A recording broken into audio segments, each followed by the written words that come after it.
O Caso da Vara, Machado de Assis.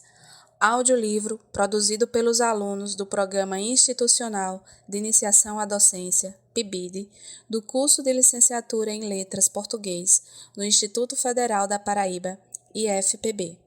Ariceles Lopes da Silva, Daniel Félix da Silva, Elaine Rocha de Lucena Carvalho, Larissa Lima da Silva, Samara Patrícia Barbosa de Almeida.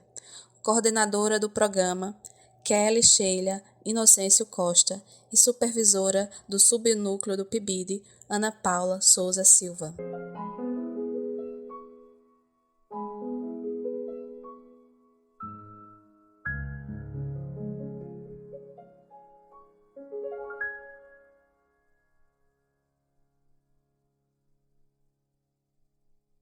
Damião fugiu do seminário às 11 horas da manhã de uma sexta-feira de agosto.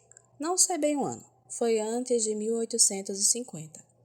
Passado alguns minutos, parou vexado.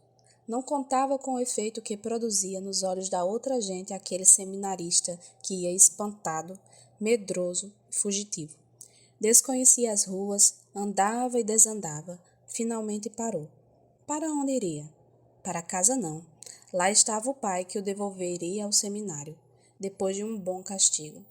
Não assentara no ponto de refúgio porque a saída estava determinada para mais tarde. Uma circunstância fortuita o apressou. Para onde iria? Lembrou-se do padrinho, João Carneiro. Mas o padrinho era um moleirão sem vontade, que por si só não faria coisa útil. Foi ele que o levou ao seminário e o apresentou ao reitor. Trago-lhe o grande homem que há de ser, disse ele ao reitor. Venha, venha o grande homem, contanto que seja também humilde e bom. A verdadeira grandeza é chama-os. Tal foi a entrada. Pouco tempo depois, fugiu o rapaz ao seminário. Aqui o vemos agora na rua, espantado, incerto, sem atinar com refúgio nem conselho. Percorreu de memória as casas de parentes e amigos, sem se fixar em nenhuma. De repente, exclamou. Vou pegar-me com Sinha Rita. Ela manda chamar meu padrinho. Diz-lhe que quer que eu saia do seminário. Talvez assim. Sinha Rita era uma viúva, querida de João Carneiro. Damião tinha umas ideias vagas dessa situação e tratou de a aproveitar. Onde morava? Estava tão atordoado que só daí a alguns minutos é que lhe acudiu a casa. Era no Largo do Capim. Santo nome de Jesus, que é isto? Bradou Sinha Rita sentando-se na marquesa onde estava reclinada. Damião acabava de entrar espavorido. No momento de chegar à casa, vira passar um padre e deu um empurrão à porta. A portona não estava fechada a chave nem ferrolho. Depois de entrar, espiou pela rótula a ver o padre. Este não deu por ele e ia andando. Mas que é isto, senhor Damião? Bradou novamente a dona da casa, que só agora o conhecera. Que vem fazer aqui? Damião, trêmulo, mal podendo falar, disse que não tivesse medo, não era nada, ia explicar tudo. Descanse e explique-se. Já lhe digo, não pratiquei nenhum crime. Isso juro. Mas espere. Sinha Rita olhava para ele espantada, e todas as crias, de casa e de fora, que estavam sentadas em volta da sala, diante das suas almofadas de renda, todas fizeram parar os bilros e as mãos. Sinha Rita vivia principalmente de ensinar a fazer renda, crivo e bordado. Enquanto o rapaz tomava fôlego, ordenou às pequenas que trabalhassem e esperou. Afinal, Damião contou tudo, o desgosto que lhe dava o seminário. Estava certo de que não podia ser bom padre. Falou com paixão, pediu-lhe que o salvasse. Como assim? Não posso nada. Pode. Querendo. Não. Replicou ela, abanando a cabeça. Não me meto em negócio de sua família que mal conheço. Então seu pai que dizem que é zangado. Damião viu-se perdido, ajoelhou-se-lhe aos pés, beijou-lhe as mãos desesperado. Pode muito. Sinha Rita, peço-lhe pelo amor de Deus, pelo que a senhora tiver de mais sagrado, por alma do seu marido, salve-me. da morte, porque eu mato-me se voltar para aquela casa. Sinhá Rita, lisonjeada com as súplicas do moço, tentou chamá-lo a outros sentimentos. A vida de padre era santa e bonita, disse-lhe ela. O tempo lhe mostraria que era melhor vencer as repugnâncias e um dia... Não nada. Nunca. Redarguia Damião, abanando a cabeça e beijando-lhe as mãos, e repetia que era sua morte. Sinhá Rita hesitou ainda muito tempo. Afinal, perguntou-lhe por que não ia ter com o padrinho. Meu padrinho? Esse ainda é pior que papai. Não me atende. Duvido que atenda a ninguém. Entende? Interrompeu Sinhá Rita ferida em seus brios. Ora, eu lhe mostro se atende ou não. O moleque e bradou-lhe que fosse à casa do senhor João Carneiro chamá-lo já e já, e se não estivesse em casa, perguntasse onde podia ser encontrado, e corresse a dizer-lhe que precisava muito de lhe falar imediatamente. Anda, moleque. Damião suspirou alto e triste. Ela, para mascarar a autoridade com que dera aquelas ordens, explicou ao moço que o senhor João Carneiro fora amiga do marido e arranjara-lhe algumas crias para ensinar. Depois, como ele continuasse triste, encostado a um portal, puxou-lhe o nariz rindo. Ande lá, seu padreco, descanse, que tudo se há de arranjar. Sinhá Rita tinha 40 anos na certidão de batismo e 27 nos olhos. Era apessoada, viva, patusca, amiga de rir, mas quando convinha, brava como o diabo. Quis alegrar o rapaz e, apesar da situação, não lhe custou muito. Dentro de pouco, ambos eles riam.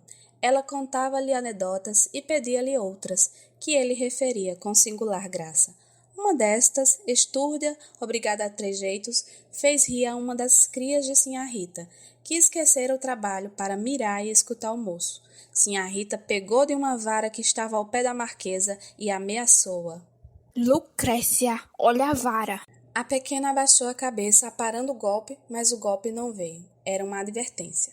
Se à noitinha a tarefa não estivesse pronta, Lucrécia receberia o castigo do costume. Damião olhou para a pequena. Era uma negrinha, magricela, um frangalho de nada, com uma cicatriz na testa e uma queimadura na mão esquerda. Contava 11 anos. Damião reparou que tossia, mas para dentro, surdamente, a fim de não interromper a conversação. Teve pena da negrinha e resolveu apadrinhá-la se não acabasse a tarefa. Sinhá Rita não lhe negaria o perdão. Demais, ela rira por achar-lhe graça. A culpa era sua. Se a culpa intestiste... Nisto chegou João Carneiro.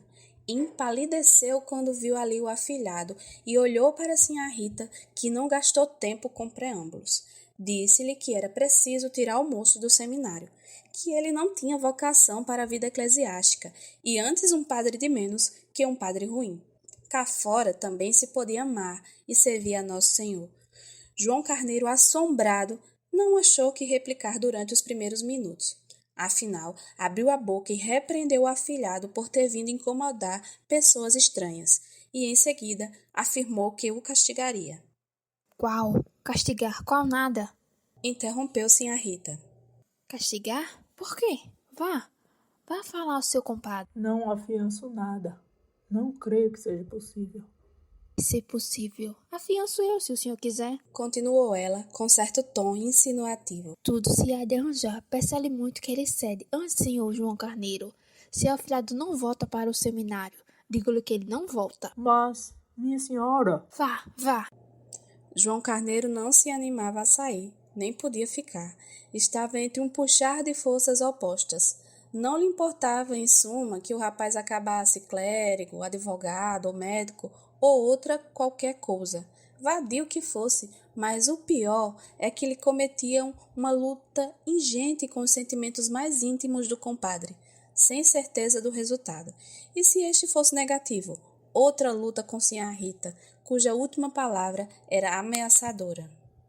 Digo-lhe que ele não volta. Tinha de haver por força um escândalo.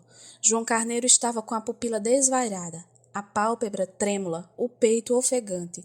Os olhares que deitava a Sinhá Rita eram de súplica, mesclados de um tênue raio de censura. Por que lhe não pedia outra coisa? porque ele não ordenava que fosse a pé, debaixo de chuva, a Tijuca ou Jacarepaguá, mas logo persuadia o compadre que mudasse a carreira do filho? Conhecia o velho, era capaz de lhe quebrar uma jarra na cara. Ah, se o rapaz caísse ali, de repente, apoplético, morto, era uma solução. Cruel, é certo, mas definitiva. Então, Insistiu Sinhá Rita. Ele fez-lhe um gesto de mão que esperasse. Coçava a barba, procurava um recurso. Deus do céu, um decreto do Papa dissolvendo a igreja, ou pelo menos extinguindo os seminários, faria acabar tudo em bem. João Carneiro voltaria para casa e ia jogar os 3 sets. Imaginai que o barbeiro de Napoleão era encarregado de comandar a Batalha de Austerlitz.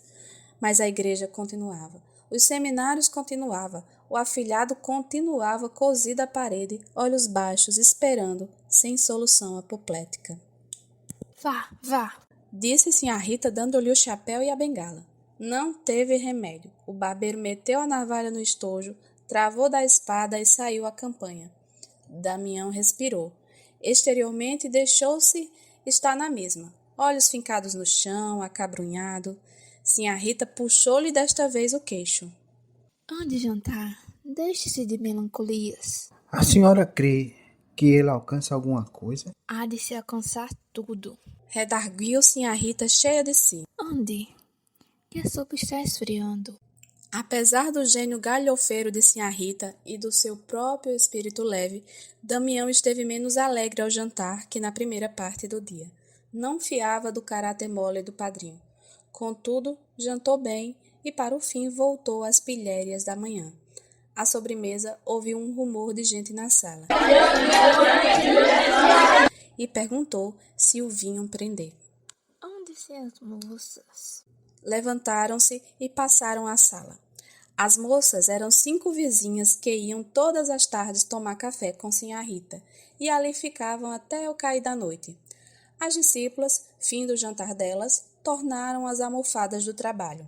Sinhá Rita presidia todo esse mulherio de casa e de fora. O sussurro dos bilros e o palavrear das moças eram ecos tão mundanos, tão alheios à teologia e ao latim, que o rapaz deixou-se ir por eles e esqueceu o resto. Durante os primeiros minutos, ainda houve da parte das vizinhas certo acanhamento, mas passou depressa. Uma delas cantou uma modinha ao som da guitarra, tangida por Sinhá Rita, e a tarde foi passando depressa. Antes do fim, Sinhá Rita pediu a Damião que contasse certa anedota que lhe agradara muito. Era a tal que fizera rir Lucrécia. Ande, senhor Damião, não se faça de rogado, que as moças querem ir embora. Vocês vão gostar muito. Damião não teve remédio senão obedecer.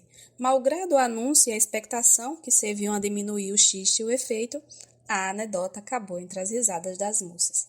Damião, contente de si, não esqueceu Lucrécia e olhou para ela a ver se rira também. Viu-a com a cabeça metida na almofada para acabar a tarefa. Não ria, ou teria rido para dentro como tossia. Saíram as vizinhas e a tarde caiu de todo. A alma de Damião foi se fazendo tenebrosa antes da noite. Que estaria acontecendo? De instante a instante ia espiar pela rótula e voltava cada vez mais desanimado. Nem sombra do padrinho. Com certeza que o pai fê-lo calar. Mandou chamar 2 negros, foi à polícia pedir um pedestre e aí vinha pegá-lo à força e levá-lo ao seminário.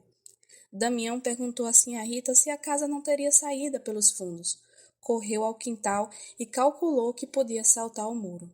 Quis ainda saber se haveria modo de fugir para a Rua da Vala, ou se era melhor falar a algum vizinho que fizesse o favor de o receber. O pior era a batina. Se Sinhá Rita lhe pudesse arranjar um rodaque, uma sobrecasaca velha. Sinhá Rita dispunha justamente de um rodaque, lembrança ou esquecimento de João Carneiro. Tem um rodaque do meu defunto marido. Disse ela, rindo. Mas pra que está com esse susto? Tudo se há de arranjar, descanse. Afinal, à boca da noite, apareceu um escravo do padrinho, com uma carta para Sinhá Rita. O negócio ainda não estava composto. O pai ficou furioso e quis quebrar tudo. Bradou que não. Senhor, que o Peralta havia de ir para o seminário. ou então metia-o no aljube ou na presinganga. João Carneiro lutou muito para conseguir que o compadre não resolvesse logo, que dormisse à noite e meditasse bem se era conveniente dar à religião um sujeito tão rebelde e vicioso. Explicava na carta que falou assim para melhor ganhar a causa. Não a tinha por ganha, mas no dia seguinte lá iria ver o homem e teimar de novo. Concluía dizendo que o moço fosse para a casa dele. Damião acabou de ler a carta e olhou para Sinhá Rita. Não tenho outra tábua de salvação, pensou ele. Sinhá Rita mandou vir um tinteiro de chifre e na meia folha da própria carta escreveu essa resposta. Joãozinho, ou você salva o moço, ou nunca mais nos vemos. Fechou a carta com obreia e deu-a ao escravo, para que a levasse depressa. Voltou a reanimar o seminarista, que estava outra vez no capuz da humildade e da consternação. Disse-lhe que sossegasse, que aquele negócio era agora dela. Hão de ver para quanto eu presto. Não, que eu não sou de brincadeiras. Era a hora de recolher os trabalhos. Sinhá Rita examinou-os, todas as discípulas tinham concluído a tarefa. Só Lucrécia estava ainda almofada, meneando os birros, já sem ver.